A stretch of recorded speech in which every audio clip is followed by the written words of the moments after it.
In the merciless Montana winter of 1878, a starving mother had nothing left but an empty rifle, three hungry children, and a dying fire, until a scarred stranger kicked open her door and changed everything. This is a Western story of survival, justice, and the quiet power of choosing compassion when the world turns cold. Stay until the end, and if this story touches your heart, please like, comment, share, and subscribe to support the channel. The wind didn't just blow through the Montana timber in November of 1878. It screamed. It hunted for cracks in the pine logs, looking for a way inside to steal whatever little heat a person had left. Inside the cabin, the hearth was dying. Abigail Thornton stood over the black iron stove, her fingers raw and split from the wood axe. She didn't look at the empty flour barrel in the corner. Looking at an empty thing didn't make it full. Instead, she focused on the small tin pot boiling on the iron grate. Inside were 3 withered potato peels and a single handful of cracked corn, the very last of it. Day 19 since the shelves went bare. She didn't cry. Tears were just water, and water froze on the face. Out here, freezing was the end of the line. "Cora," Abigail called out, her voice raspy from the smoke and the dry cold. "Bring the bowls, sweetie." 6-year-old Cora stood up from the frost-rimed window. Her boots were split at the toe, stuffed with dried prairie grass to keep out the bite. She had spent the last hour using her small thumbnail to scrape a circle through the ice on the glass, watching the white wilderness. It was a soldier-s habit, picked up too young. Cora set 3 mismatched wooden bowls on the table. Abigail tipped the pot. She carefully divided the thin, starchy broth into 3 exact portions. Not a drop was wasted. She left none for herself. 4-year-old Henry crawled toward the table, his breath coming in a tight, rattling whistle. He was a small boy, built thin, and the winter had settled deep into his lungs. He clutched a small Buckeye doll his father had whittled before the world went white. "Mama," Henry whispered, looking at the watery bowl. "Are you having supper?" Abigail knelt beside his chair. She wrapped her hands around his small, shivering shoulders. "A mother's job isn't to feast when her house is full, Henry," Abigail said, looking him dead in the eye, her voice steady enough to anchor a ship. "It's to hold the line when the winter comes. I have the strength of tonight. You the hunger of your growth, it is your job tonight. Keeping you alive is mine. Hen not in the cradle ataliti hoppits up soon. Over, made from an old shipping crate 2 year, old pearl dured. Her cheek flushed raw the flow tarts from the sun, but from the chill frost through the floorboards. Hop to horror, lifted barkward tossed with all the hall balcony, and fit tighter around the toddler's chin. Kia Abel looked up the rafters. 6 months. 6 months since Arthur had saddled his horse, kissed her cheek, and said he was riding to Billings to find work at the livery. He had said he'd be back before the first frost. Now the frost was a foot thick on the roof. At first she had been angry, then she had been terrified. Now she was just numb. Anger took energy, and right now every ounce of her spirit was geared toward a single brutal word: survive. The wind hit the north wall with a sound like a cannon shot. The timbers groaned. Henry choked, a wet, violent cough ripping through his chest. He dropped his spoon, curling in a ball on the wooden chair. Abigail rushed to him, pulling him against her chest. He was burning up. The fever was coming back, the kind that took children in the night and left mothers burying them in the frozen ground with nothing but a pickaxe and a prayer. She carried him to the big bed, wrapping him in every scrap of fabric she owned: old coats, wool shawls, even her wedding dress pulled from the cedar chest. She sat on the edge of the mattress, rubbing his small hands, listening to the storm tear at the shingles above. Hour after hour, save for Dostal sputtered on the last dregs of lard and dye-day, the cabin went pitch black, save for the faint of the dying embers in the stusser. The faint, red glow the dying. She listened to the wind. She listened to Henry's ragged breathing. She didn't let her sleep. If she slept, the fire went out, the cold won. Near dawn, the wind died down to a low, the sinister hum. The silence was heavy. Hand the storm felt small, cold hand touch her elbow, flinched. It was Cora. The little girl was standing in the dark, her eyes wide, pointing toward the heavy oak door. "Mama," Cora whispered, her voice barely a breath. "There's a man standing out there, in the yard." Abigail's heart slammed against her ribs like a trapped bird. She didn't hesitate. She stood up, her joints popping in the chill. She stepped across the room, her hand finding the cold timber of the Winchester rifle leaning by the doorframe. She levered the action. It clicked, a hollow, empty sound. There wasn't a single grain of powder left in the house, but immense stock, lifted the end barrel. Her left the heavy iron the door and stood dead front of the door. Her breath came out in white plumes. She waited, her finger on the dab metal of the useless trigger. Outside, a heavy, deliberate step crunched against the gun's whoa. He was coming closer. The wood didn't give way. It just groaned. A heavy boot struck by the door, throwing the iron-lock screws. The oak slab swung wall with stod rust lied a sound like a pistol shot, swirling powder up inside. Swire white Abigail for a second one. The free hit her neck like a razor blade. Through the white haze of the blizzard, he appeared Zuckerberg. He didn't look like a savior. He liked the wilder brother himself, raw, dark, and different. Brock's. He stood well over 6 feet, his shoulders broad enough to block out the morning light. A heavy buffalo hide coat hung from his frame, caked in gray ice. His wide-brimmed Stetson hat was pulled low, shadowing a face that looked like it had been carved out of river stone with a dull knife. A thick, dark scar ran from his left cheekbone straight down into his jaw, pale and puckered against his sun-blackened skin. He stepped inside. He didn't ask. He didn't tip his hat. He just closed the door behind him with the heel of his boot, shutting out the wind. Abigail didn't drop the Winchester. Her arms were shaking from the cold and the weight of the iron, but she kept the black barrel pointed straight of his chest. "That's far enough," she said. Her voice didn't tremble. She wouldn't let it. He didn't look at the gun in. The man stopped. He didn't look at the gun. He looked past her, his gray eyes sharp and complete with expression. He saw the empty flour barrel. He saw the empty flour barrel. He saw Cora cowering by woodbox, watched the drop of silence as the boy shivered on the piles. Finally, his gaze drifted down to the rifle in Abigail's hands. His voice low rallied rassins. "Your firing pin is dramod," he said. His voice came in the rocks like yellow coats, and that Leif didn't drop a shell on a rock is saw the borates almost. I heard the click from the porch. Abigail's grip tightened until her knuckles turned the color of the snow outside. "You don't know that for sure." The man's mouth twitched. It wasn't a smile. It was just a loosening of the hard line near his scar. "I know the sound of a Winchester better than I know my own mother's face," he said quietly. He didn't move toward her. He just unbuckled his heavy leather gun belt, letting his own Colt revolver drop onto the table with a dull thud. "There. Now we both hold your arms give out." Abigail let the rifle slip down an inch. Her muscles were burning. He advanced. "Who are you, Walks?" he said. He didn't offer her hand stoves. Heavy car aboard the floorboard, his heavy spurs, clinky white suborns looks at gray Ann's side. "Yort's pipe is coat of Soris." "Pulling a long wicked hook with suit," Silas said, pulling a long off of his boot. He didn't use it to threaten. He used the flat of the blade to scrape at the inside of the iron flue. A thick clump of brack twice as fast as you draft backward. You're burning your woods as fast and getting half the heat. Smoke is staying low in the room. That's why the boy is coughing. Abigail watched him. She didn't move away from the children. "Why are you here, mister?" "Vance?" "No bid this lost, sore running psychine affector." Silas didn't look back at her. He stood up, wiping the black soot from leather gloves on his trousers. "Out here the white matter as much as the what, Mrs. Thornton?" Silas, his voice steady as Thorn. "Sign the best reason in the world for being somewhere. A parent can't have the best horror of his wanted story. The front don't care about your story, or lost. It only cares if you know how to keep the fire lit."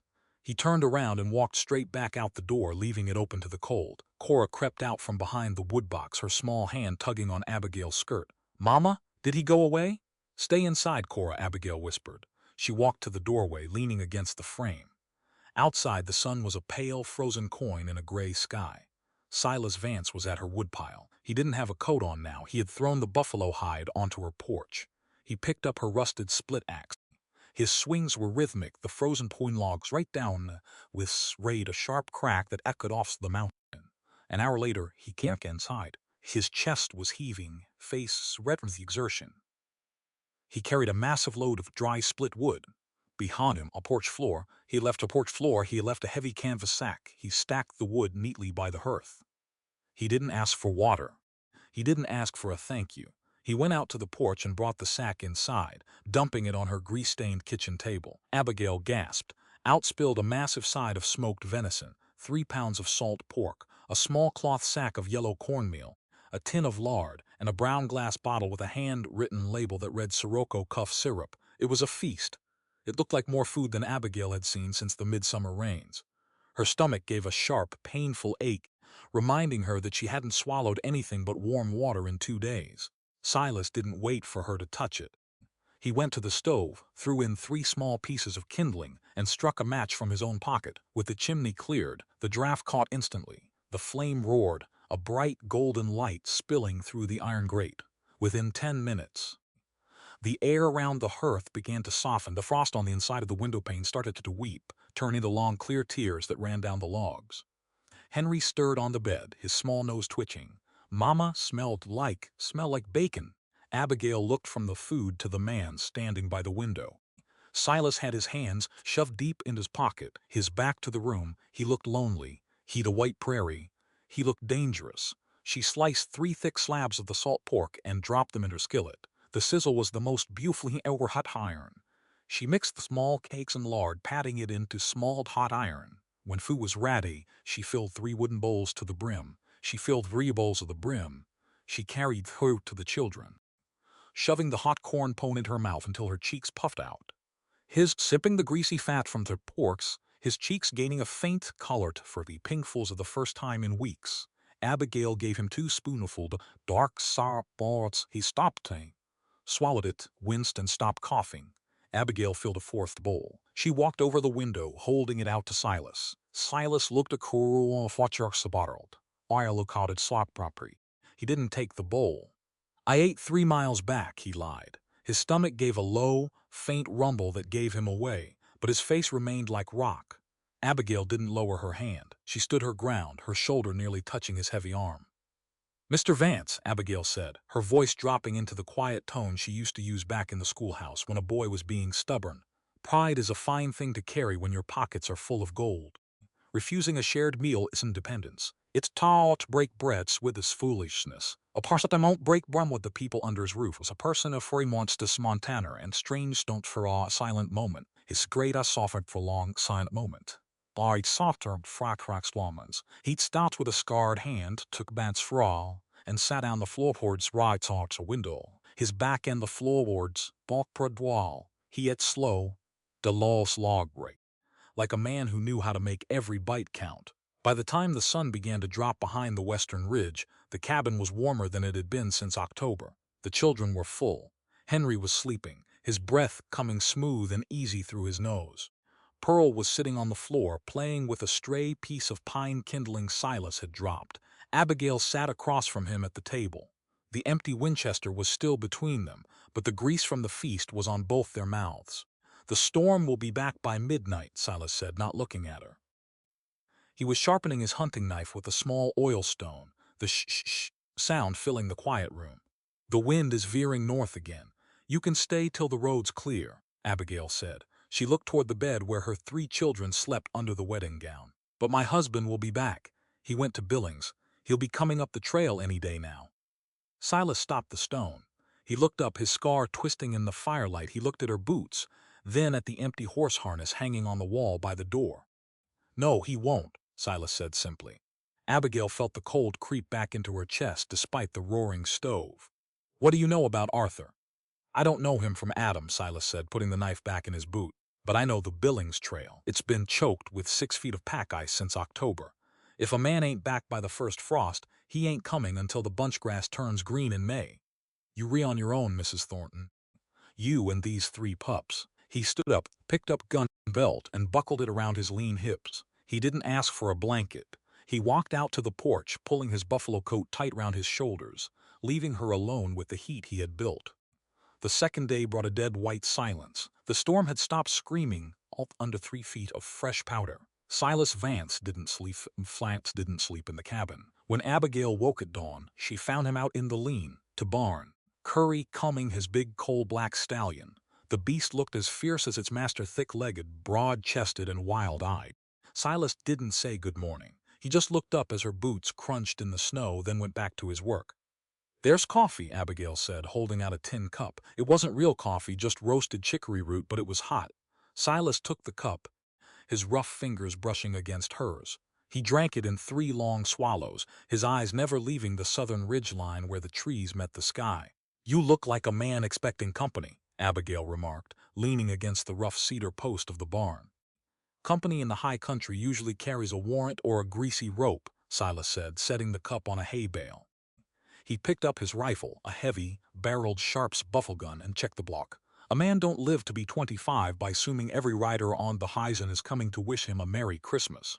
Before Abigail could answer, a faint, rhythmic jingle drifted through the cold air. As Silas froze. In a single of iron bells, Silas froze. He blew out the lantern in the barn, pulled Abigail behind the stallion's flank, and brought the Sharps rifle up to his shoulder. His cheek pressed against the walnut stalk, his gray eyes turned entirely to flint. Through the pine trees came an old mule, its ribs showing through its shaggy gray coat. Behind it pulled a high, wheeled wooden cart covered in oilcloth. Sitting on the bench was an old man wrapped in 3 different lettered quilts, his long white beard stained yellow around him from tobacco juice. "Amos," Abigail breathed, her hand reaching out to touch Silas' arm. "Lower the gun. It's just old Amos. He's the peddler from the lower valley." Silas didn't drop the rifle. He kept the sights trained on the scent of the old man's chest until the mule came to a dead stop in the middle of the clearing. Only then did he lower the barrel. Though his thumb remained clipped over the hammer, old Amos climbed down from the cart, his joints popping louder than Silas's axe had the day before. He looked too, then at Silas' scarred face. The old peddler didn't say a word about the gun. He just spat a stream of dark juice into the snow and turned to Abigail. "Morning, Abby," Amos muttered, pulling a wooden crate from the back of his wagon. "Brought you some salt pork and 2 tins of kerosene. Thought you'd be frozen through by now." "We re-managing, Amos," Abigail said, glancing at Silas, who had stepped out in the gray light. His face dark as a thundercloud. Amos looked Silas up and down, his old watery eyes lingering on the Payol's rifle. "You might be managing today, girl," Amos said, his voice dropping low as he carried the crate toward the porch. "But there's 3 riders down at the Redemption livery, arrived 2 nights back from the eastern counties. They re-riding big grain-fed horses and asking question about a man with a tore-up cheek and a black stallion." Abigail felt her breath catch in her throat. She looked at Silas. He didn't blink. He didn't move a muscle. "What kind of men, Amos?" she asked. "The kind that don't use names," Amos said, turning back to his mule. "They got iron badges under their coats, but they ain't marshals. They bounty men, Abby. Working for the Continental Railroad Syndicate out of Helena. They repaying 20 gold pieces to anyone who can point to a cabin with a black horse in the lean-to."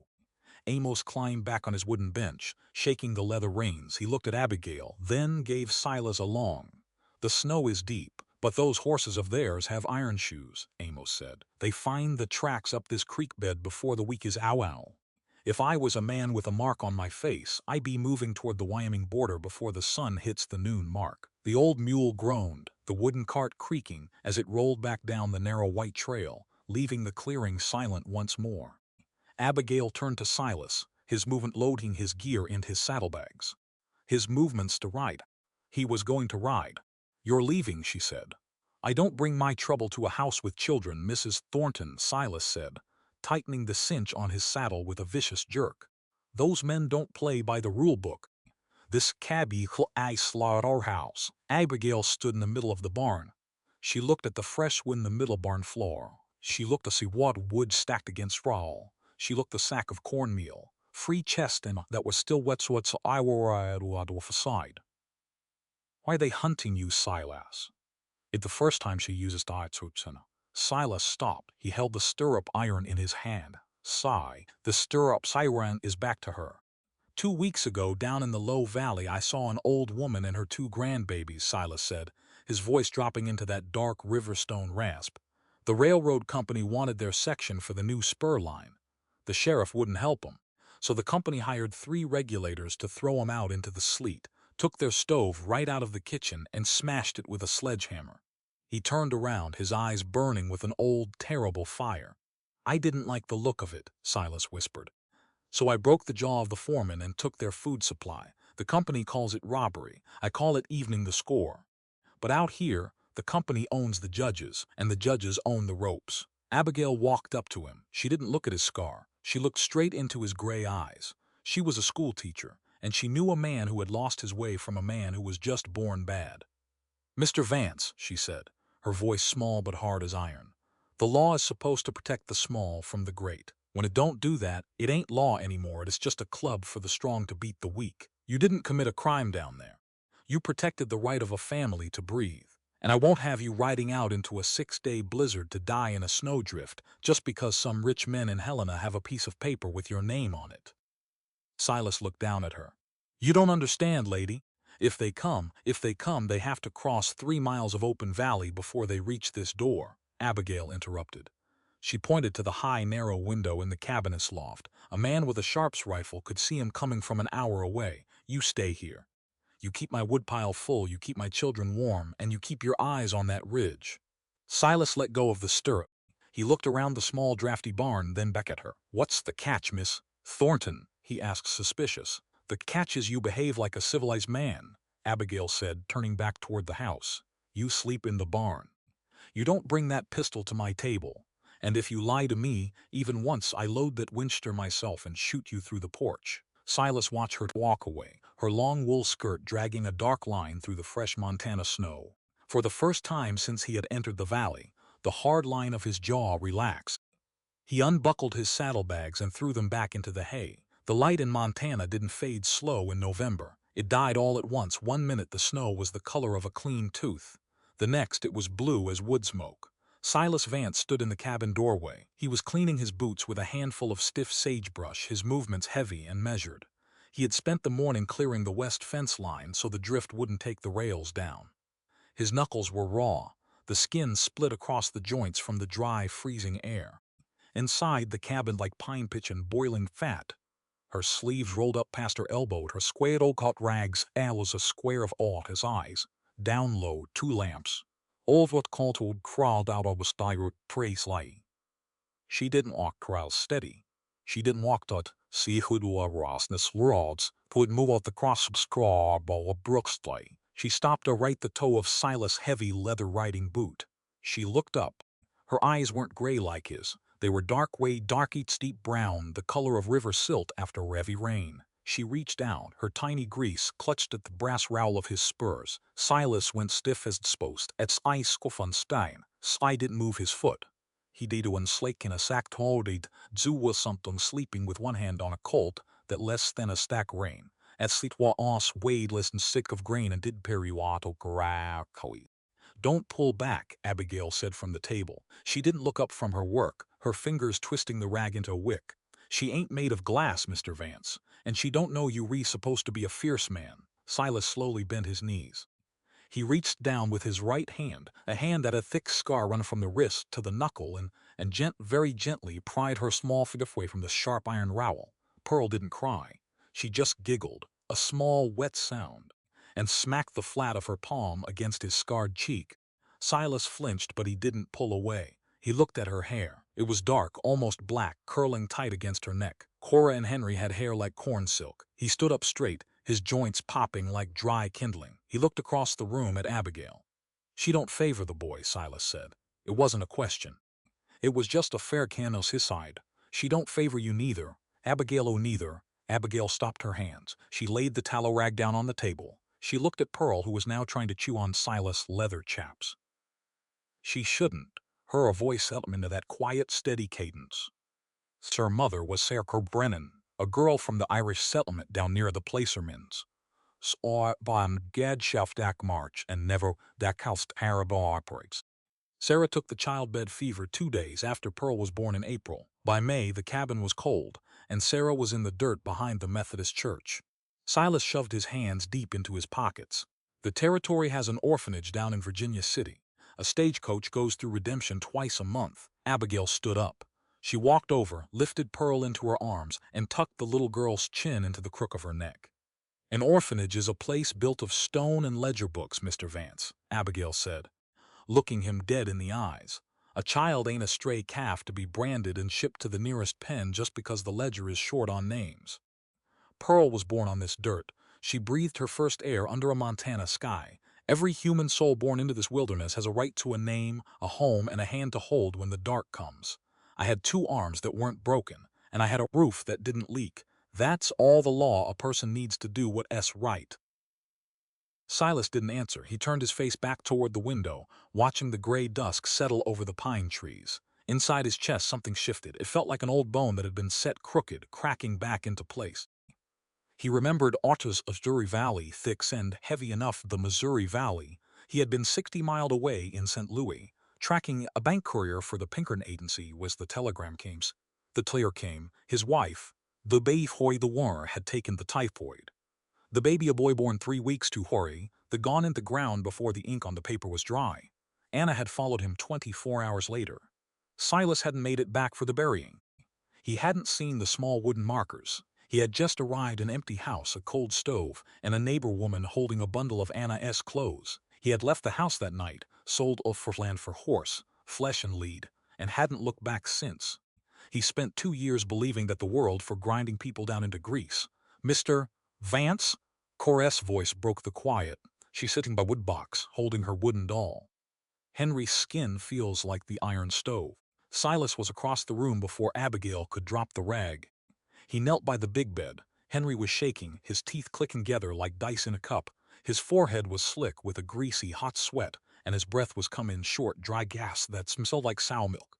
The croup had gone out, but the lung fever had moved in to take its place. Abigail came down beside him, her face turned the color of wood ash.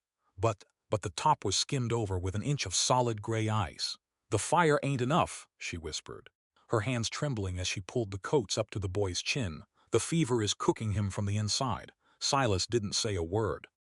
He stood up, grabbed his heavy buffalo coat, and walked out into the barn. He went to go to barn. He knew the willow trees grew thick down where the water slowed down. He used his hunting knife in the dark, cutting the young, green bark from the willow branches, peeling the inner white skin away until he had a handful of bitter, wet shavings.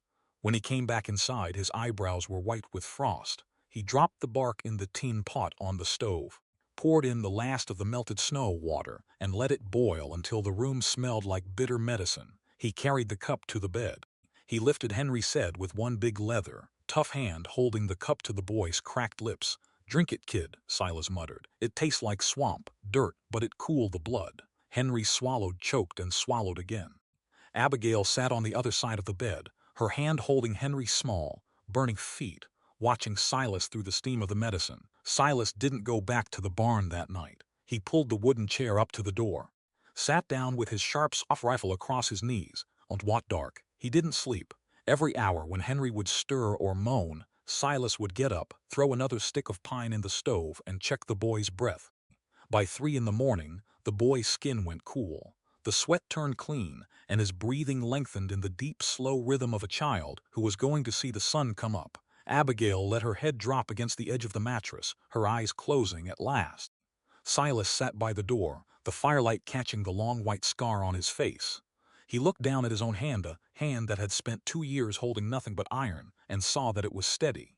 The third week of November brought a hard, blue sky that looked like cracked glass. The cold was different now. It didn't drift, it stayed. It made the pine logs in the cabin well pop like firecrackers in the middle of the night as the sap froze deep inside the timber. Silas was out by the cabin, a short knife to shave down a new tongue for Abigail's broken hand sled. A shadow fell across the snow. It was Cora. She didn't have her doll today. Instead, she was holding a heavy, yellowed paper envelope she found under the leather cushion of his saddlebag in the barn. She had been looking for a piece of harness grease, but she found the ghost instead. On the front of the paper, written in big block ink, were the words, E. Cade, former Agent 447, Pinkerton National Detective Agency. Silas didn't drop the knife. He kept his eyes on the pine wood that smelled of turpentine, but his jaw went hard as an iron anvil. "You shouldn't be getting a man's leather, girl," Silas said. His voice wasn't angry. It was just kind of hold that makes horses cold. The gal stepped down the back torch, but this onward out the back porch, a wool shawl wrapped tight round her ears. She saw the yellow in the log steps cross, and to walk down the log steps, her boots sinking 3 inches on the crud, took the paper at the girls. "Go inside and check the corn cakes," was Abigail for Papa and Silas.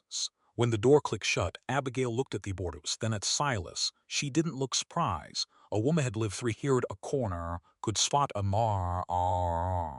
Silas Vance, solid sauce. She didn't Silas Creed aloud, her voice level.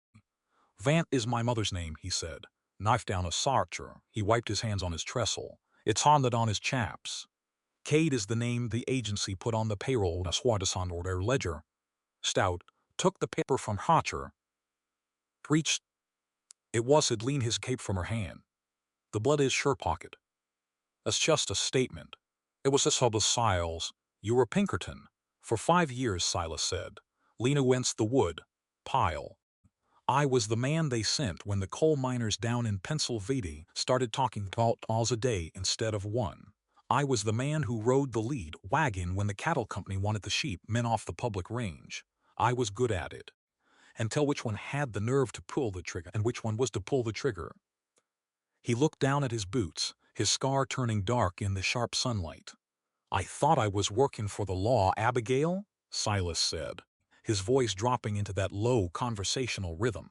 But the law in this country ain't something that dropped out of the sky on stone tablets. It's written by the men who own the ink, and it's enforced by the men who buy the lead. The Pinkertons don't protect people. They protect property. They protect the money that already been made, and they clear the road for the money that's coming next. A badge don't make a man right. It just makes him legal. Abigail watched him, her shawl blowing slightly in the north draft. And what changed your mind, Silas? The Continental Western Railroad, he said. He reached in his pocket, pulled out a small piece of tobacco, and bit off a corner. They wanted a right of way through a valley, 3 valleys over from here. 12 families had homesteaded back in 7-2. But the railroad had a charter from Washington by a clerk who'd never seen a pine tree. My order was to climb tree. My order was setesary, the Weisswar Harsuhinden said. He spat straight into the white snow. He spat went to first cabin, Silas whispered. An old man at Shiloh. He'd lost a first kilo. He was sitting on his porch with old Springfield rifle, his cider old, his granddaughter holding his coat. I looked at him. I looked at the 6 men behind me carrying repeating shotguns. I realized I was on the wrong side of the iron. I turned around, broke the foreman jaw with the butt of my Winchester, and rode north. Eve been riding since. Abigail took a step closer to him. The sun was right above the chimney now, casting sharp shadows behind them. Josiah Blackwood, she said. Silas looked up, his gray eyes narrowing. What out him? He's the agent for the Continental Western, Abigail said, her voice dropping low so it wouldn't carry the cabin. He came here in August. He sat right on my porch, drank my chicory water, and laid a pay to table. He said the Aldisfurian ordered for the rail was running a spur line for the Billings Strait this gap. He offered Artothraldals for the 368 Arthholden to go to hell. Silas let a long dry whistle pause. Artisanus ate a long dry whistle through his wreath. $300, Silas muttered. That land is worth 3,000 just for the timber of the grade. Blackwood didn't take no for an answer, did he? Abigail said. He told Arthur that the territory had an eminent domain law. He said if we didn't take the silver, the territory would take the dirty way and leave us with nothing but the clothes on our backs. Arthur rode into Billings the next morning to see the land office. That was the last day I saw him. Silas turned around and picked up his draw knife again. He didn't start working. He just held the iron handles, his knuckles white. They didn't give him no $300, Abigail, Silas said, his voice flat as a frozen pond. That's how the machine works. I owe Black's boss. His name is Vance, not my kin, thank God, but he used the same book. They don't pay for what they pay with a crook sheriff and an empty stomach. If Arthur went to Billings to fight that paper, he was fighting men who own the horses the judges raw on. He turned back at her, the white scar on his face puckered tight against the chill. This ain't just a winter you refighting, Abigail, Silas said, his voice carrying a sudden heavy weight that gammed into her mind. You're fighting a line of iron rails that coming from the Atlantic to the Pacific, and it don't stop for gorse, and it don't stop for cabins, and it don't stop for golas. They think because you a woman alone with 3 children, you just starve out or crawl away when the snow melts. They think the wilderness will do their killing for 'em. Abigail drew herself up, her chin lifting until her blue eyes were level with his chin. Then they don't know much about school teachers, Mr. Vance, she said, her voice dropping into that hard, clear tone that didn't tolerate nonsense, and they don't know much about the Thornton family. This cabin was built with timber Arthur chapped with his own 2 arms. My children were born under these rafters. We have a right to this grass, and we have a right to this sky, and I won't give an inch of it to a man with a gold watch and a forged charter. Silas looked at her for a long, quiet minute. The hard line of his mouth didn't loosen, but something like respect came into his gray eyes. "They'll be coming when the crust hardens," Silas said, turning back to the sled tongue. "Blackwood don't leave a line unfinished on his map. You keep that Winchester oiled, Abigail. I'll keep the sharps handy." He started drawing the knife across the pine wood again, the long, clean shavings falling like yellow gold onto the white Montana snow. The afternoon sun hit the valley like an old oil lamp running out of wick. It gave off plenty of red glare, but not an ounce of real heat. Pastor Hayes rode into the clearing around 4 o'clock. His mule was a sorry-looking creature, its nose hung low, whiskers covered in white needles of frozen breath. The pastor didn't look much better. He was wrapped in a greasy buffalo robe that lost half its hair, his face the color of an old boot left out in the rain. Silas was on the porch. You'll stopped her. His hand was under Scott's house, Wadslaw's Hannets, Duganel police quarters current as hard as a piper. He didn't know the preacher. A brack coat could cover bounty man's just as easy as a Bible. "Peace to this house," Hayes croaked. He didn't get down from the saddle. "Peace to this house." His hands were stiff to unwrap from the leather reins. Abigail for oak door open. A cloud of steam filled her out in the cold. Pastor? Style IRF eater. Saddlebags. What's the preacher so claims? Robister. But's the world court's fador. Wodaska bossade fully free the lordso. Hayes let him slide. A can see him. Sig boots hit the store a heavy tud. His boots hit toe with a dull. He didn't look at Abigail eyes that seen too many with eyes that don't in a winter buryings. "I was down in Redemption 3 days ago, Abby," Hayes said. His heart burned the dry sand office. "I stayed for saw. Hayes Harshall. Abigail Arthus saw. Talk her soul. I saw about her the Parther. I saw him, Abby. I saw burst but her. It was back in August, early August. He didn't leave you. He didn't ride out for Billings to escape the debt. I saw him behind Blackwood Land Office. He had 2 men with him. One of them was Sheriff Miller's deputy. They had Arthur by the arms. He was bleeding from the temple, Abby. He tried to call out to me, but the deputy hit him across the kidneys with a rifle butt and shoved him through the back door." Abigail didn't scream. She didn't faint. She just stood on the pine logs of her porch, her hand gripping the doorframe until her knuckles looked like white gravel. "And after that?" she asked. Her voice was too quiet. It was the tone she used when the weather was turning into a killer.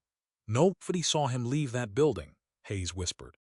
2 days later heads around town, telling folks Arthur had sold the homestead and caught Saucer sold the homestead and caught the southbound stage for Utah. But the stage driver told me never took a Stasser name. Silas Redemption, Abby. They kept him there. Silas Reet make a sound hex no. He looked at the preach face. He obrats the lion was mouth you all on all. The old lion. He was too scared tight. "Get your mule into lean to pasture," Silas said, his voice like river saddle shifting under ice. "Eat some of the venison in the pot. Then you get back found the valley for crust sets toss." Silas didn't wait for the preacher to moose the barn, pulled his heavy leather saddle off's back, threw it on the brack $1 barn. He get out of part the accord, a street a told. Hayes Gale follows to a 3-mile sprint. Abel followed him in the dark of stall, her eyes wide and dark in the shadows. "You're going to Redemption," she said. "I'm going to look at the ground," Silas said, pulling the leather cinch tight until the stallion grunted. "A town like that don't bury a man in the churchyard if they killed him for his dirt. They put him where the pigs root or where the river takes the bank down. I know how Blackwood's regulators think. I used to be the man who covered their tracks." He reached for his sharps rifle, but Abigail's hand caught his wrist. Her fingers were small, but they had the strength of 3 winders in them. "Silas, listen to me," she said, her voice dropping into that hard, clear rhythm that didn't tolerate foolishness. "Vengeance is an empty pocket, and it don't buy a single bag of flour for my children. If you go down there with that gun and start shooting, you read just another outlaw making work for the hangman. A citizen has a right to the truth, and a widow has a right to her husband's bones. But the law has to be brought in through the front door, not through the flash of a black powder pistol. You find what happened, you don't become what happened." Silas looked down at her small hand on his dark coat. The white scar on his cheek twitched once. "The law and redemption belongs to Blackwood, Abigail," he said. "Then we go over his head," she said, lifting. "We go to the federal marshal in Helena. We go the Federal Mall in Helena, but we need the facts first. Go get 'em. Silas rode out of the clearing 20 minutes later, hidden in Hakidemo where Bros, his movement from the ridge towers. He reached redemption by the willow brush, he redemption by nightfall. The town was a single row of raw pine buildings sitting on a frozen mud flat. The saloon had 2 yellow lamps burning in the window, the sound of a tin pan piano drifting out in the dark. Silas left the stallion behind the blacksmith shop. He walked down the alley behind Blackwood's land office, his hand inside his coat, his fingers cold against the iron of his coat. He didn't use the door. He used the cellar window. It was covered by a rotten burlap sack to keep out the draft. He pried the wood frame loose with his hunting knife and slid inside like a bull snake into a gopher hole. The cellar smelled like damp dirt and old turnip green. Silas struck a single loose of pearls. Florida's bootus. The floor was hard clay near the back wall. Pine 3x darrel. The dirt was whiskey barrels. The dirt different. It was loose. Had been turned over for the frost. Had always darted to crust the top soil. He didn't use a shovel. He did soft arms. He blew out hard, fingers clawing through the cold earth. Something that was stone. Something that wasn't stone. It a silver pocket watch. The crystal was smashed, the silver case dented by a heavy heel. He wiped the dirt off with his thumb. He walked the back with his thumb in the faint dying glow of the match. Wait to sunset. T8875. Thomas Whitfield Thornton. Silas didn't dig any deeper. He didn't need to. He put the watch in his pocket, covered the loose dirt with the whiskey barrels, and climbed back out in the freezing night. He rode the stallion hard on the way back. The beast's iron shoes strike sparks off the frozen rocks of the creek bed. When he reached the cabin, the lamp was still burning in the kitchen window. Abigail was sitting by the stove, her wool shawl pulled tight around her shoulders, Cora sleeping with her head in her mother's lap. Silas walked in, his face gray from the ride. He didn't say a word. He walked to the table and laid the silver watch down on the grease-stained wood. Abigail looked at it. She didn't touch it for a long time. A single tear ran down her cheek, teeth bates at say tear run down typer, but her back stayed straight as a pine timber. He didn't run, she whispered. No, Silas said, sitting across from her, his twig alders boots covered in cellar clay. He stayed right there. The girdle. They put him under the floorboards of the office. Abraham lifted the floorboards by her arms and carried the sleeping girl to the big bed. When she came back to the say, looked at Silas, her eyes the rig glow of iron grate. Thank you for bringing him home, Silas, she voiced steady enough to crack a stone. E voice steady enough the silver calacam. A man who dies for his home shouldn't have asked just the flaw now. They know he left in the dark like a slut hog. He is on his own 2 feet until the ground was taken from under him. And know he was almost taken from under him. That the inheritance they get. Not the debt. The honor. Silas looked into the fire. He didn't say anything about his own wife's grave in Missouri, the one he hadn't seen in 2 years. But he reached out and took the silver watch from her hand, wrapping his big, scarred fingers around it to keep it warm. By the first week of December, the cabin had become a small machine for staying alive. Every person had a gear, and every gear had to turn. In the mornings, after the corn cakes were eaten, the kitchen table changed.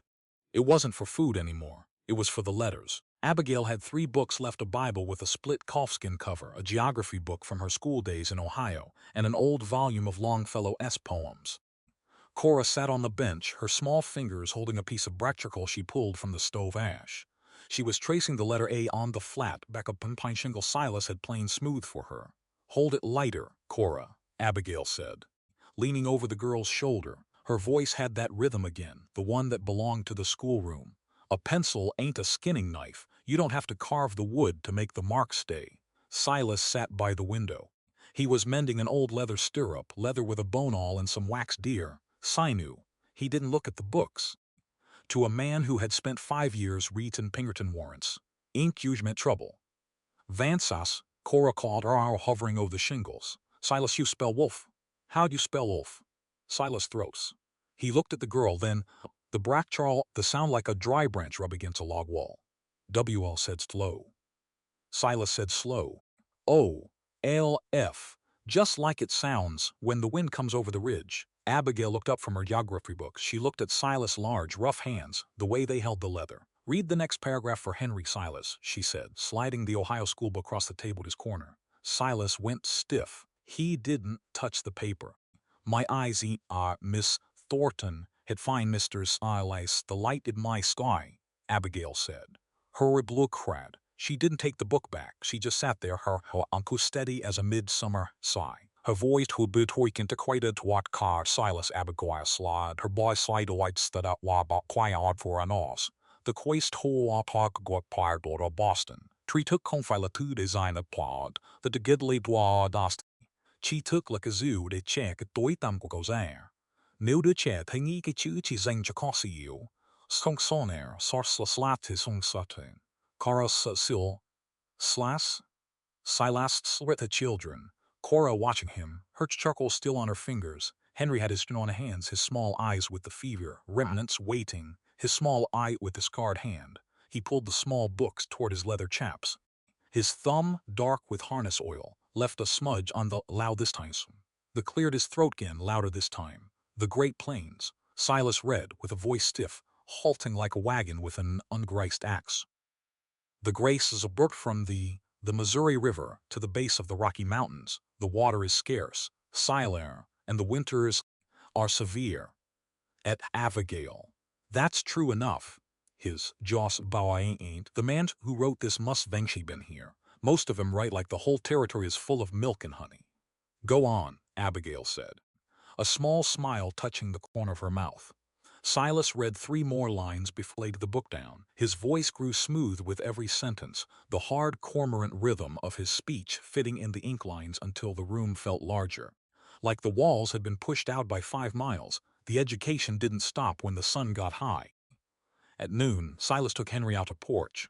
The boy was still weak in the legs, his knees shaking under his wool trousers, but the fresh air was the only thing that would clear the gray out of his eyes. Silas sat on the top step. Pulling a long piece of cedar from his pocket, he began to whittle, his knife making long, sweet-smelling curls that fell in the snow. "Look here, Henry," Silas said, pointing his knife toward the south ridge. "See that pine tree? The one with the top split off by the lightning." "Yes, sir," Henry said, leaning his shoulder against Silas' heavy arm. "Look at the branches on the north side," Silas said. "They re-short. Stunted. The needles are thick and clustered close to the wood. Now look the south side. They re-long, reaching out like a hand trying to find a fireplace, if you ever get turned around in the brush when the sun is dome. The rough, thick side is always feign the storms. A moss grows where the snow stays longs. That's your compass. Locus, kid.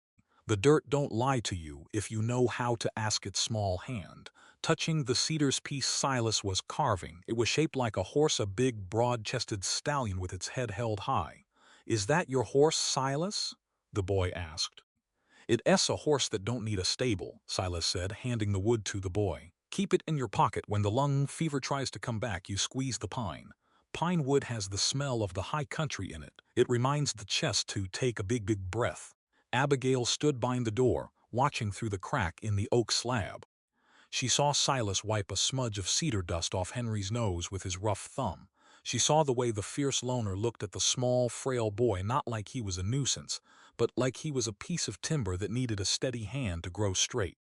The romance of the West wasn't in the shootouts, she realized. It wasn't in the gold strikes or the big cattle drives. It was right here, in the quiet spaces between the storms, where 2 people who had been broken by the wilderness were using each other's strength to build a wall against the cold. That night, when the fire was low and the children were deep in the blankets, Silas sat by the window, his oilstone shing against the hunting knife. Abigail brought him a tin cup of hot water with a pine needle steeped inside foretaste. She sat on the bench across from him. "You have a good voice for the reading, Silas," she said. "It's an old voice," he said, not looking for the steel. "It's carried too many orders that shouldn't have been given." "The letters don't care about the past," Abigail said softly. "They only care about what you do with them today." Silas stopped the knife. He looked at her through the dim cabin light, his gray eyes steady, his scar soft in the shadow. "We finish the geography book tomorrow, Abigail, if the creek don't rise." The snow didn't care about the truth. It just kept falling, soft and indifferent, burying the roads under 4 feet of white silence. Silas Vance saddled the black stallion in the dark. The horse breath came out in thick white plumes that froze instantly against the cedar rafters of the lean-to. Silas adjusted the leather stirrups, his movements heavy and silent. Beside him, Abigail Thornton was pulling her old wool shawl tight around her head, tying it under her chin with a knot that looked like it meant business. They left the kids with Pastor Hayes. The old preacher was sitting by the stove, a cup of chicory water in his hands, watching Cora trace letters onto her pine shingle. It took 4 hours of hard riding to reach Millfield. The horses had to lift their knees high, breaking through the crusty snow with a sharp crunch-crunch that was the only sound for miles. Millfield wasn't much. A courthouse built of green lumber, a livery barn, and a land office with a gilt sign that had peeled off in the wind. They found James Hartley in a small room behind the blacksmith shop. The lawyer was 60 if he was a day, his hair the color of wood ash, his spectacles held together by a twist of green copper wire. He laid the paper out on his oak desk. The wood smelled of ink and stale tobacco. "This is the deed Blackwood filed with the county clerk," Hartley said, tapping a yellowed parchment with his thumb. "It says right here, ownership of the Thornton homestead transferred to the Continental Western Railroad Company for the sum of $300 silver. Silas leaned his broad shoulders against the log wall, his hand resting light on his gun belt. "Look at the date, Hartley." The lawyer adjusted his glasses. "August 8878. Abigail didn't look at the ink. She looked out the window at the frozen street. "Arthur was taken in the land office on August 22, she said, her voice dropping into that quiet. "Pastor Hayes saw him hit him. He saw him drag him through the back door. If a man is under the dirt by the 16th, he don't sign his name to a railroad deed on the 18th. Hartley sighed, a sound like a dry bellows. "In a terra court, Mrs. Thornton, a piece of paper with a notary S stamp, a legal fact. To prove it S a lie, you need more than a preacher S word. You need the original title, the one Arthur took to Billings. Without that, Sheriff Miller will have his deputies on your porch with an eviction order before the week is out." They didn't have to wait for the week. When they stepped out on the courthouse porch, Sheriff Miller was already there. He was sitting on a big buckskin gelding, his blue wool coat unbuttoned just enough to show the silver star pinned to his vest. Behind him stood 2 men in grease, stained canvas coats, both of them carrying short-barreled shotguns across their saddles.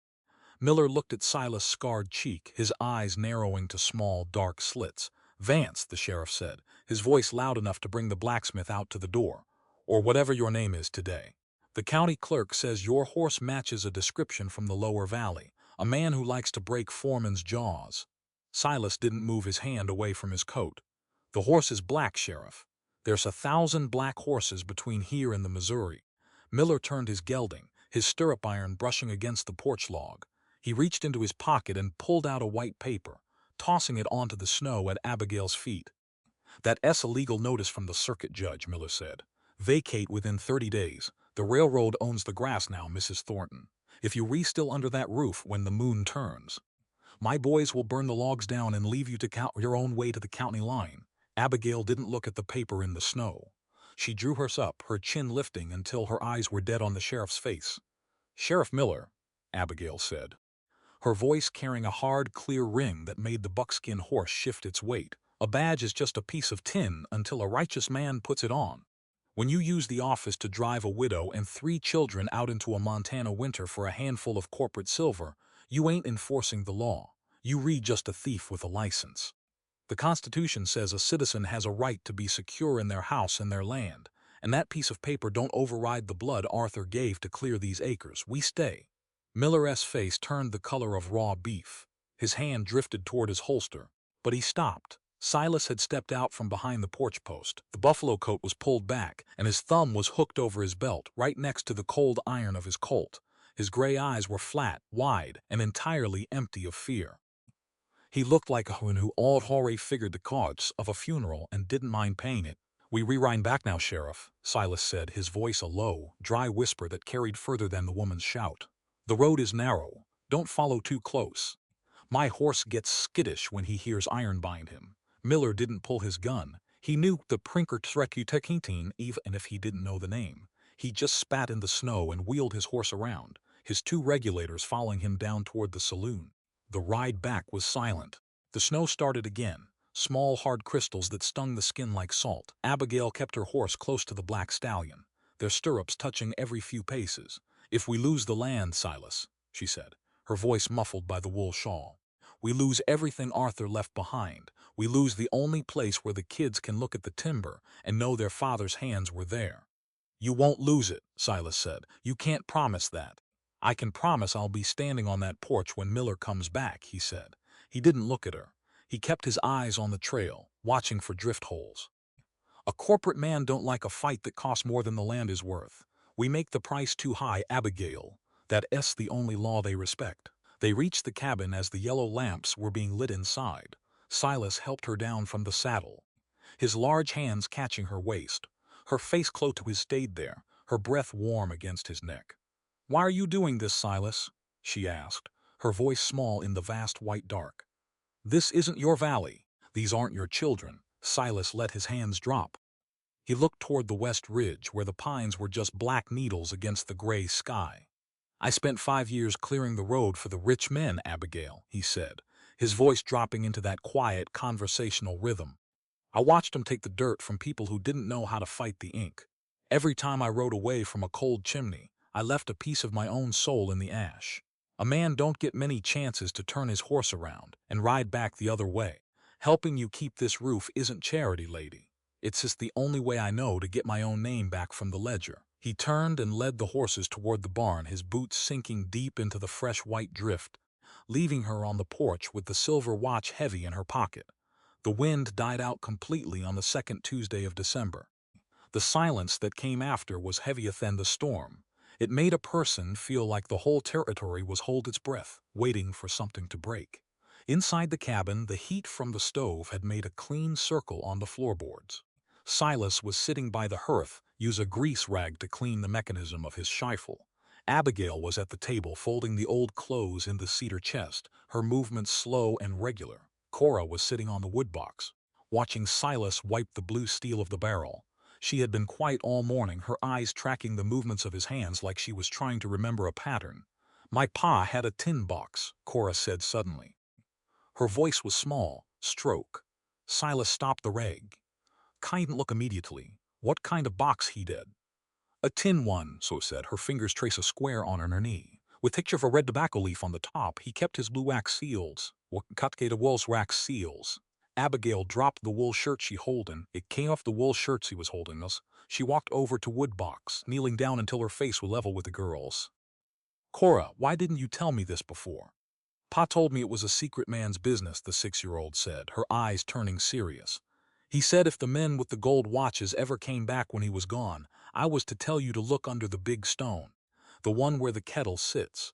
Silas stood up, his rifle laid carefully on the table. He looked at the heavy gray hearthstone. It was a massive piece of river granite, 4 inches thick, set into the dirt floor right beneath the iron legs of the cook stove. It had taken Arthur and 2 mules to drag it up from the creek bed 3 summers ago. "Move the kids into the back room, Abigail," Silas said. He didn't use a crowbar. He used a heavy iron wedge he made from an old wagon tire. He drove the iron under the edge of the granite slab with 3 heavy strikes of his splitting maul. The sound was a dull, flat thud that shook the tin cups on the shelf. He leaned his weight against the iron bar, his back muscles bushing from the strain, dark red from the strain. With a loud, wet groan, the granite slab lifted, tilting backward against the log wall. Underneath, in a small hole lined with dry pine needles, sat the tobacco tin. It was rusted around the rim. The red leaf faded to a dull brown. Abigail reached down, her hand shaking as she pulled it from the dirt. She pried it off with her fingernail. The first was the original land patent from the Billings office, signed by the territorial governor or solid cents. They cut a small hole and cracked across the side. The second is sarcos aqua scried smaller. Silas took the ledger. He flipped the page with his thumb, his gray's eyes scanning hand. It was Arthur's script, stiff, square, and kratos to the margins. "It for record," Silas said. "Quarka close to Mardod. Fought it by Doab." Arthur wrote down every day at Blackwood came here. He wrote down the names of the 2 regulators who rode with him, Coyle and Vance. Not my kin, like I said. He wrote down what Blackwood said to him on the 5th of August. "If you don't take the silver Thornton, the crows will have your grass anyway, and your woman won't know where to look for the grave."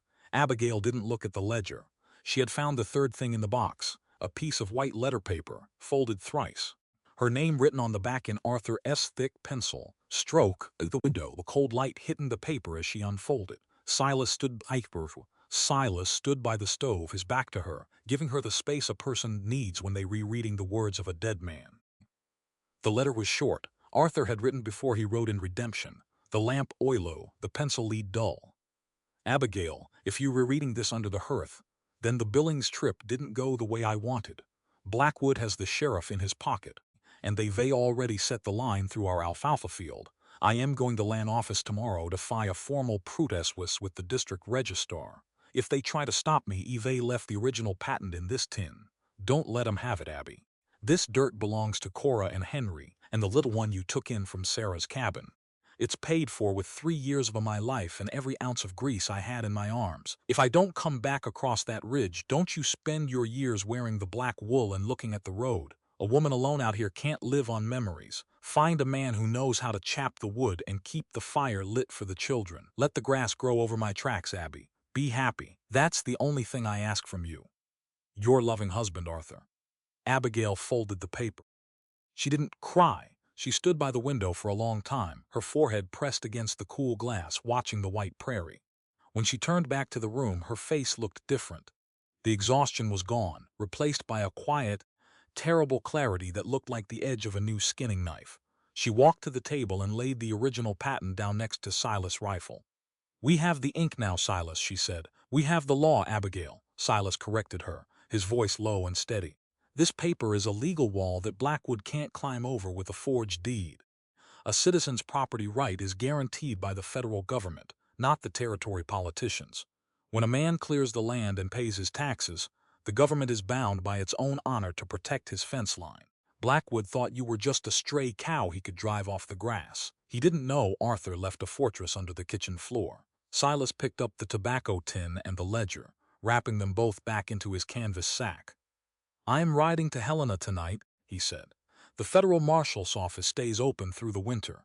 If I show 'em this patent and this ledger, they have an agent on the southbound stage before Blackwood can file another paper." Abigail looked at his big horse in the lean-to. "The trail is dark, Silas. The blizzard is coming back by midnight. The stallion knows the drift," Silas said, buckling his buffalo coat. He looked her through the dim firelight, his gray eyes softening by a fraction of an inch. "You keep that door latched, Abigail. Don't open it for anyone but me or the preacher." She walked up to him, her hand reaching out to touch the thick white scar on his cheek. She didn't pull back. Her fingers were warm against his frozen skin. "Come back, Silas," she whispered. "The Jagra book ain't finished yet." Silas didn't answer with words. He just took her hand, gave it a single firm squeeze that felt like a covenant be two equals, and stepped the arc the sound his stallion's iron shoes died out down the creek bed within 2 minutes, leaving the cabin warm, silent, and waiting for the spring. The winter didn't leave Montana all at once. It fought for every inch of the valley. But by the middle of April, the sun had finally found some teeth. The deep, gray drifts began to sink into them, turning into wet gravel and rushing water that filled the creek beds until the banks groaned. The cabin porch was dry for the first time in 5 months. Silas Vance stood by the west fence line, a heavy post, maul in his large hands. The ground was still soft from the thaw, smelling of old pine needles and wet clay. He lifted the iron hammer over his head and brought it down on a new cedar post with a clean, rhythmic thud. He had been back from Helena for 3 weeks. He didn't bring back a bounty. He brought back 2 men in black broadcloth coats who carried silver stars and federal warrants stamped by the circuit judge in Washington. The federal agents didn't waste time in the saloon. They walked straight into Josiah Blackwood's land office with 3 repeating shotguns and a pair of steel iron cuffs. They found the ledger books Blackwood had tried to burn in the back stove. They found the names. They found the money trail that led straight from the railroad company's bank account into Sheriff Miller's pocket. Blackwood didn't get to take the stagecoach out of town. He left Redemption in the back of a canvas-covered federal wagon, his fine wool trousers covered in mud, his gold pocket watch confiscated as evidence for the territorial grand jury. Sheriff Miller was stripped of his tin star before the noon bell rang, his keys handed over to an honest blacksmith named Douglas who had lived in the valley since the gold strike of '65. The stolen ground belonged to the Thornton family again. The ink had settled it, just like Arthur had hoped when he buried the tin under the hearthstone. "Silas," Cora's voice came across the clearing, bright and sharp as a morning whistle. She was run us down from the porch, her split boots gone now, replaced by a pair of sturdy leather shoes old Amphis had brought up from the lower settlement. Behind her, Little Henry was trotting along, his breath coming smooth and silent through his nose. His hand tight clutched the cedar stallion Silas had carved for him during the long dark weeks of January, and Mama says the grease is hot, Cora yelled, stopping by a fence rail. She says if you don't come now, the elk steak will turn into boot leather. Silas set the posts. He wiped the sweat from his forehead with the back of his sleeve, his pale scar turning pink in the spring heat. "I am coming, kid," Silas said, his voice retaining that low, gravelly rap. "Don't let Henry eat all the corn pone before he gets my boats off." The yard behind the cabin didn't look like a survival camp anymore. It looked like a settlement. Abigail had set 2 long pine planks across 4 flour barrels right under the willow trees. It was a table large enough for a harvest crew. And today, for first time since November of 8878, there were people there to fill it. Old Amos was sitting on a wooden crate, a cup of white beard combed out clean, a cup of real bracken steaming held his weathered palms.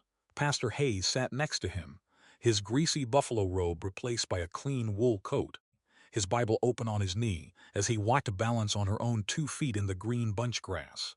Abigail stood at the stove on the porch.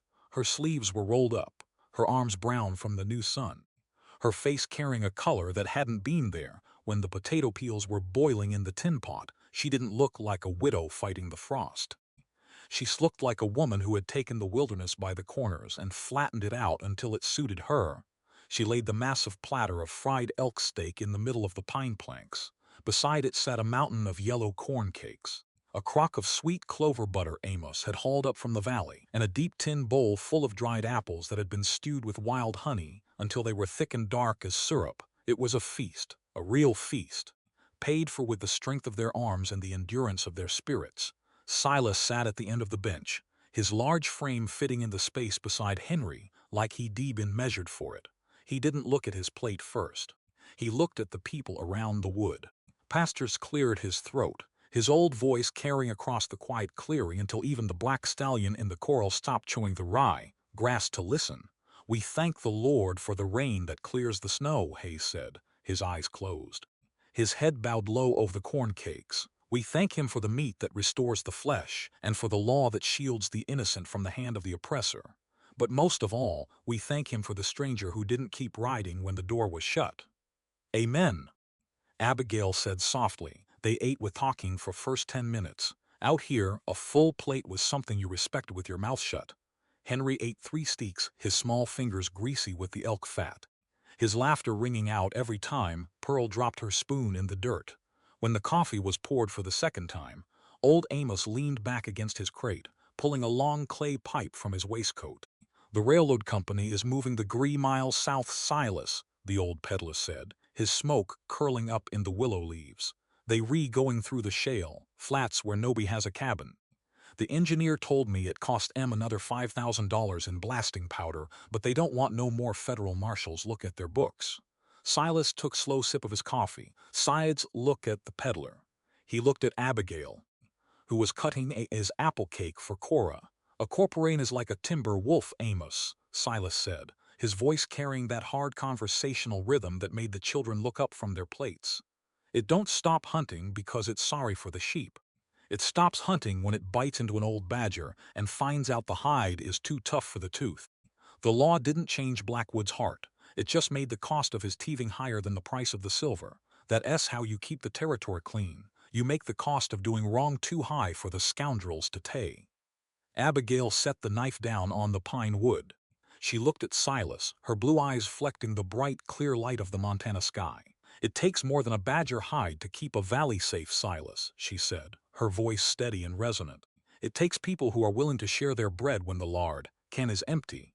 The law can protect a fence line, but it can't warm a room, and it can't teach a child her letters. A territory don't become a state just because the surveyors run a chain across the grass.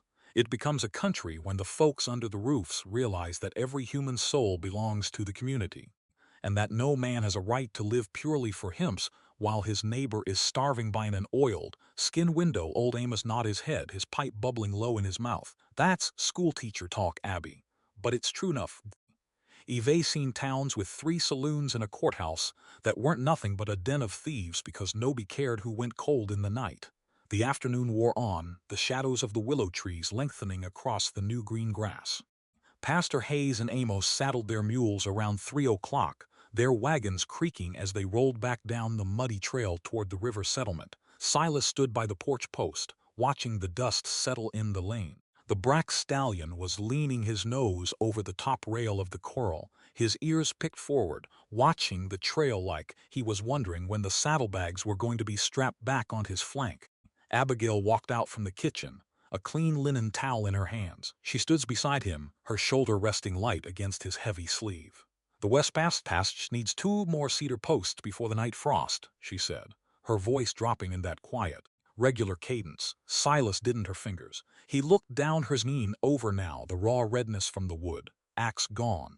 "I have the posts chapped," he said. "I can have 'em in the dirt before the sun hits the timberline." "Silas," she said. He stopped, his hand on his coat belt. "The geography is on the table," she said, her blue eyes turning up to find his face. "Cora wants to know where the Missouri River goes when it leaves the territory. I told her she'd have to wait for the man who knows how to read the maps." Silas looked back at the corral, then at the sturdy oak door that didn't have a latch missing anymore. The white scar on his face puckered as his mouth softened into a real smile, the first one that had stayed on his face for more than a second in 2 long years. "The Missouri goes to the Mississippi, Abigail," he said, his voice dropping low, conversational and entirely at home. "And the Mississippi goes straight down to the salt water. It's a long way to ride. But a man don't need to see the ocean to know the river is running true." He didn't take the stallion out of the corral. He walked up the wooden steps, pushed the heavy oak slab open, and stepped inside the cabin, where the table was clean, the stove was warm, and the letters were waiting on the page. The winter of 8878 was gone, and the fierce loner had finally found a place where he didn't have to keep his back to the wall. The story you are about to read is entirely fictional, while it may draw inspiration from universal human experiences. It does not depict real people or actual events. Any perceived parallels are coincidental and should not be interpreted as deliberate representations. When the winter of 1878 finally loosens its grip on that Montana valley, this story leaves us with a truth as warm and necessary as a fire in a starving cabin. No human soul survives alone for long. Abigail Thornton begins this journey at the edge of despair, with empty shelves, freezing children, and a husband she believes has abandoned her. Yet even in hunger, she refuses to let her dignity die. She teaches us that motherhood is not only tenderness, it is endurance, sacrifice, and the fierce courage to hold the line when every wall is shaking. Silas Vance enters like a dangerous stranger, scarred by the world and hunted by men who use the law as a weapon. But beneath his rough hands and hard silence is a man trying to recover the part of himself he lost while serving powerful men. His redemption does not come through speeches. It comes through chopped wood, shared food, a cleared chimney, a child's fever watched through the night, and a widow's land defended when no one else would stand beside her. This story reminds us that justice is not always born in a courthouse. Sometimes it begins under a hearthstone, hidden in a tobacco tin, waiting for someone brave enough to bring the truth back into the light. The railroad, the sheriff, and Blackwood all represent a world where money believes it can purchase land, law, and silence. But Abigail and Silas prove that a home is more than a line on a map. It is the labor of the hands that built it, the children sleeping beneath its roof, the memories buried in its floorboards, and the courage of those willing to defend it. Education also becomes a quiet kind of freedom in this story. Around that rough kitchen table, letters become more than marks on a page. They become tools of survival. A child who can read a map, a widow who can understand a deed, and a man who dares to pick up a book are harder to deceive, harder to drive out, and harder to break. In the end, Silas does not simply save Abigail's family. They save him too. They give him a reason to stop running, a table where he belongs, and a fire he no longer has to guard from the outside. The lesson is clear. A territory becomes a true home, not when the strongest man takes what he wants, but when neighbors share bread, protect the weak, teach the young, and make the cost of cruelty too high for evil men to pay. And as Silas steps back into that warm cabin, where the stove is burning and the geography book waits open on the table, we understand that the hardest winter did not destroy them. It carved away the loneliness, exposed the truth, and left behind a family built not by blood alone, but by courage, compassion, and the choice to stay.